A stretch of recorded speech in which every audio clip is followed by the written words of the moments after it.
Kagulat World. May isang tanong na ngayon ay unti-unting lumalakas sa tennis world. Hanggang saan pa kayang umakyat ang Filipina sensation na si Alexandra Ayala sa 2026 season? Pagkatapos ng roller coaster na simula ng taon, papasok na ang Pinay Star sa pinaka-critical na bahagi ng tennis calendar, ang clay season sa Europa na magtatapos sa prestigyosong French Open. Ngunit bago makarating sa Paris, dumaan muna si Alex sa isang serye ng mahahalagang torneo na magsisilbing paghahanda para sa pinakamalaking hamon ng kanyang career. Noong April 2026, sinimulan ni Alex ang kanyang clay campaign sa Upper Austria Ladies Linz, kung saan agad siyang nagpakita ng solid form. Tinalo niya ang Austrian player na si Julia Grabher sa straight sets na 6-4, 6-3 sa kanyang opening match. Isang panalo na nagpakita ng kanyang kakayahang mag-adjust sa clay courts ngayong season. Ngunit sa kabila ng mga panalong ito, may isang reality na kinakaharap ngayon ang Pinay Star. Bumaba siya sa number 45 sa WTA rankings matapos ang Miami Open dahil hindi niya naipagtanggol ang lahat ng ranking points mula sa kanyang malalim na run noong nakaraang taon. Sa mundo ng professional tennis, normal ang ganitong sitwasyon. Ang rankings ay umiikot sa 52-week system kung saan kailangang ipagtanggol ng mga players ang kanilang nakaraang results. Kaya para kay Alex, ang clay swing na ito ay hindi lamang simpleng tournament stretch. Ito ay pagkakataon upang muling bawiin ang mga puntos at ibalik ang kanyang posisyon sa upper tier ng rankings. At dito pumapasok ang mas malaking tanong. Kung magtutuloy-tuloy ang kanyang improvement sa clay courts, posible bang maging breakthrough moment niya ang Roland Garros? Para sa maraming fans sa Pilipinas, ang sagot ay simple. Hindi man agad championship, malinaw na papalapit na ang panahon kung kailan si Alex ay magiging seryosong contender sa pinakamalalaking torneo sa tennis world. Kung babalikan ang journey ni Alex sa nakaraang 2 taon, malinaw na napakabilis ng kanyang pag-angat sa professional circuit. Ang 20-year-old na tennis star mula Quezon City ay nagsimulang makilala sa international scene matapos ang kanyang mga tagumpay sa junior tournaments at ang kanyang training sa Spain sa Rafa Nadal Academy. Doon hinubog ang kanyang clay court fundamentals, footwork, topspin control at tactical discipline na mahalaga sa European tennis.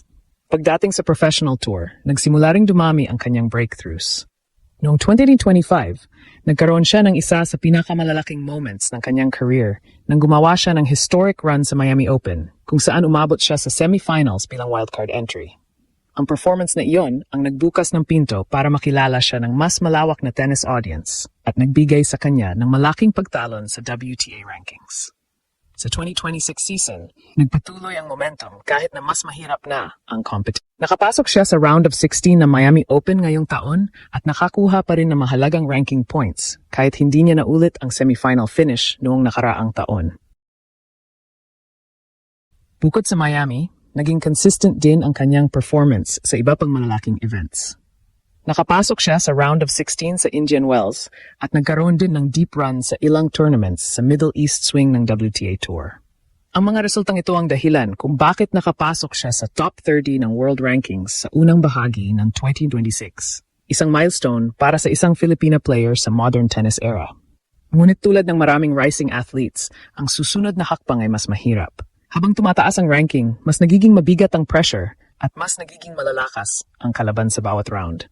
Kaya para kay Alex, ang tunay na pagsubok ay kung paano niya mapapanatili ang kanyang consistency laban sa mga elite players ng tour.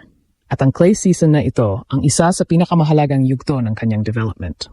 Pagdating sa clay courts, maraming analysts ang naniniwala na may natural advantage si Alex. Bilang left-handed player, kaya niyang mag-generate ng heavy topspin na nagiging mas epektibo sa clay surface. Ang ganitong spin ay nagdudulot ng mas mataas na bounce ng bola na kadalasang nagpapahirap sa kalaban lalo na sa baseline exchanges. Bukod dito, kilala rin si Alex sa kanyang mabilis na movement sa court. Sa clay tennis, mahalaga ang footwork at sliding ability upang maabot ang mga mahabang rallies at directional shots. Ito ang dahilan kung bakit maraming observers ang naniniwala na may potensyal siyang maging mas dangerous sa clay kaysa sa ibang surfaces. Ang mga torneo tulad ng Madrid at Rome ang magsisilbing mahalagang testing ground bago ang French Open. Sa mga event na ito, haharap siya sa ilan sa pinakamahusay na clay specialist sa mundo, kabilang ang mga Grand Slam champions at top-ranked players ng WTA. Kung makagawa siya ng malalim na run sa mga tournament na ito, malaki ang posibilidad na makabawi siya ng maraming ranking points at muling umakyat sa top 30. Ngunit higit pa sa rankings, ang clay season na ito ay mahalaga para sa kanyang long-term development bilang elite competitor.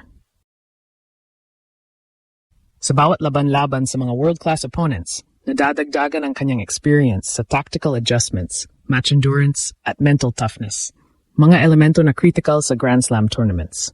Habang papalapit ang Roland Garros, patuloy ding tumataas ang excitement ng Filipino fans sa buong mundo. Para sa marami, si Alexandra Alex ay hindi lamang isang racing tennis player, kundi simbolo ng bagong era ng Philippine presence sa international tennis. Maaring hindi pa tiyak kung kailan darating ang unang Grand Slam title para sa Pilipinas sa women's singles.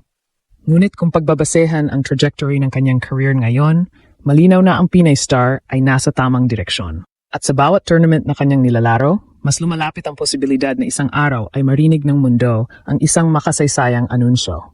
Isang Filipina champion sa pinakamalaking stage ng tennis. Kung titingnan sa mas strategic na perspektibo ang kasalukuyang trajectory ni Alex, ang clay season ng 2026 ay maaring maging isa sa pinakamahalagang yugto ng kanyang career development. Sa professional tennis, ang clay courts ay kilala bilang surface na naglalabas ng tunay na kalidad ng isang player. Dito nasusubok ang patience, footwork at rally construction na hindi masyadong nakikita sa mas mabilis na hard courts. Isa sa mga pinakamalaking asset ni Alex ay ang kanyang left-handed playing style. Sa clay, ang heavy topspin forehand mula sa kaliwang kamay ay nagkakaroon ng mas mataas na bounce na kadalasang nagiging awkward para sa right-handed opponents, lalo na kapag pinapalo sa kanilang backhand side. Ito ang tactical advantage na maaring gamitin ni Alex upang kontrolin ang tempo ng rallies sa clay tournaments tulad ng French Open. Bukod dito, mahalaga ring tingnan ang kanyang movement sa court. Isa sa mga pinaka-impressive na aspeto ng laro ni Alex ay ang kanyang agility at defensive coverage. Sa clay courts, kung saan mas mahahaba ang rallies, ang kakayahang mag-slide, mag-recover at mag-counter-attack ay nagiging critical sa pagpanalo ng mahahabang puntos. Kung mapapanatili niya ang ganitong level ng athletic movement, mas magiging competitive siya laban sa mga top clay specialists sa WTA Tour. Gayunpaman, may ilang aspeto pa ng kanyang laro na kailangang patuloy na ma-develop. Ang consistency ng kanyang serve at ang ability na mag-finish ng points sa baseline ay mahalagang bahagi upang makasabay sa pinakamalalakas na players sa tour. Sa Grand Slam level, kadalasang nananalo ang mga atleta na kayang pagsamahin ang endurance, shot variety at mental resilience sa loob ng mahabang best-of-3-set battles.